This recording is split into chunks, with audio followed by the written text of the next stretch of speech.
Moi, quand j'ai commencé à faire tout simplement là, ce que je voulais, c'était un travail pour m'occuper de ma famille. Si après, ça a dérapé.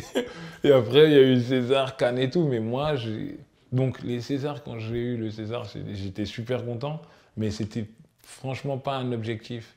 Et monter les marches de Cannes, c'était franchement pas non plus un objectif. Président de la République, nous vous reconnaissons comme grand maître de l'ordre de la Légion d'honneur.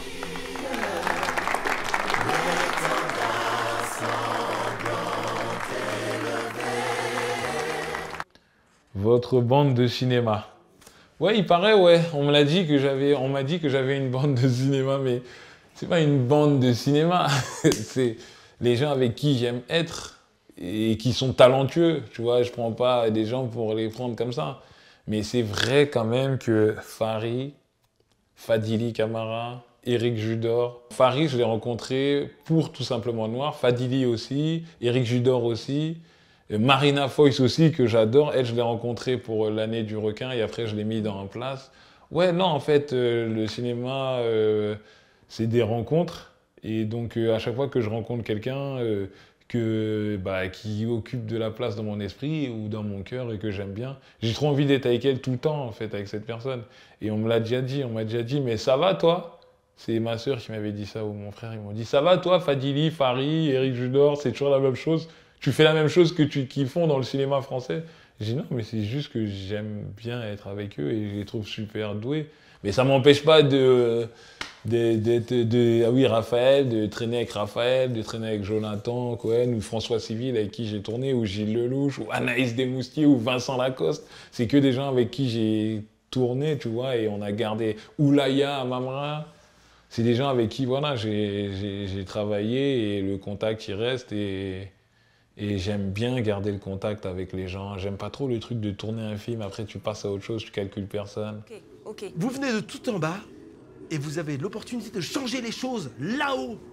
Putain, merde, l'Élysée quoi. Oh, ok. merde, écoute-moi, je te jure, là-bas, ton gars, il change les choses.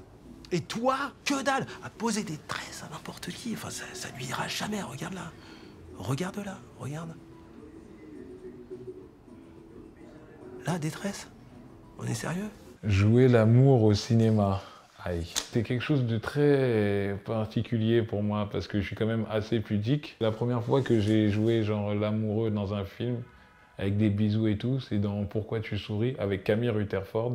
Et j'ai eu beaucoup de chance de tomber sur cette actrice parce qu'elle était très douce et elle aussi elle était hyper mal à l'aise avec ça. Mais c'est hyper tabou parce que voilà, j'ai des parents ivoiriens, des parents africains, et donc à l'époque, quand on regardait des films et tout, et qu'il y avait des gens qui s'embrassaient, déjà c'était catastrophe internationale. Mes parents, mon père et ma mère, j'ai su très tard qu'ils étaient en couple. Pour moi, c'était genre des potes qui vivaient ensemble et tout. Ils ne se sont jamais fait de bisous devant moi, jamais de trucs comme ça. Et donc je pense que cette pudeur-là, ils me l'ont transmise. Non, mais mes parents n'étaient pas du genre à me cacher les yeux quand il y avait une scène d'amour, puisqu'on changeait de chaîne. Je sais pas comment t'expliquer. Il n'y avait même pas le truc de... On changeait immédiatement de chaîne. Bon, peut-être que je vais passer un cap un jour et j'y arriverai, hein, mais pour l'instant, là, c'est hyper compliqué. J'avais eu aussi la même problématique avec Laetitia Doche dans son film Le procès du chien, où on est en couple ensemble et tout, et j'étais hyper mal à l'aise.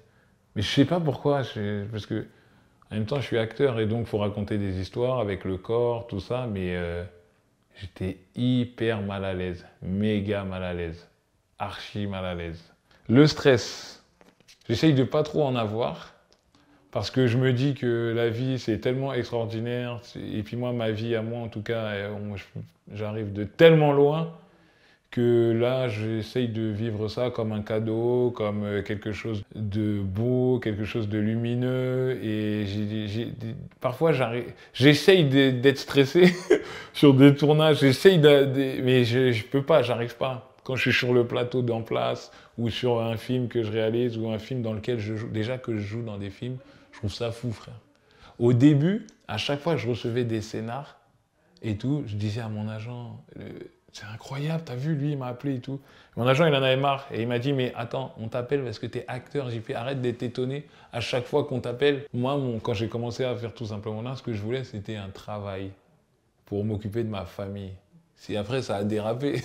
Et après, il y a eu César, Cannes et tout. Mais moi, donc les Césars, quand j'ai eu le César, j'étais super content. mais c'était franchement pas un objectif. Et monter les marches de Cannes, c'était franchement pas non plus un objectif. Mon objectif, c'était d'être heureux, épanoui, avoir un travail et faire rentrer de l'argent pour ma famille. Le stress, j'en ai, mais c'est plus pour mes enfants. C'est plus pour la vraie vie, genre. Tout ce qui est travail, cinéma, machin, tout ça, j'arrive pas à être stressé. C'est impossible d'être stressé. J'ai tellement été en galère que je peux pas arriver là et faire le mec stressé, genre « Attends, c'est chaud, on tourne à 8 heures, vas-y, c'est un film, mon gars. » C'est même quand on parle de « ouais, c'est risqué comme film et tout », j'arrive pas à voir trop la notion de risque et de film. Film, c'est pas... Je sais pas, on va pas te mettre de... Tu vois? Il n'y a pas de violence, il n'y a pas de... Oui, la violence des chiffres, peut-être, oui, mais bon, je sais pas, j'arrive pas à être stressé professionnellement. J'essaye toujours de me dire, est-ce que ça va servir à quelque chose? Tu vois? Est-ce que ce film-là, il sert à quelque chose? Est-ce que le fait que je sois dedans, ça apporte quelque chose à la société un peu? J'ai du mal encore pour l'instant à faire des choses genre pour moi, parce que ça me fait plaisir, tu vois. J'ai pas encore atteint ce niveau-là. Mais peut-être que je vais arrêter ça, hein, et après tu vas me voir dans des trucs, wouh, JP au camping. Un peu de conscience, mais un peu de fond, mais un peu de maturité.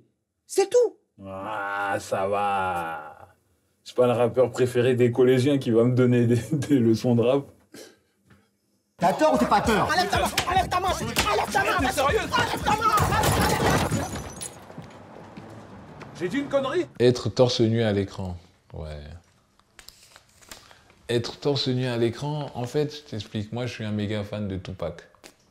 Tupac Shakur. Et tu vois, Tupac Shakur, dans ses clips, il était torse nu, machin, tout ça et tout.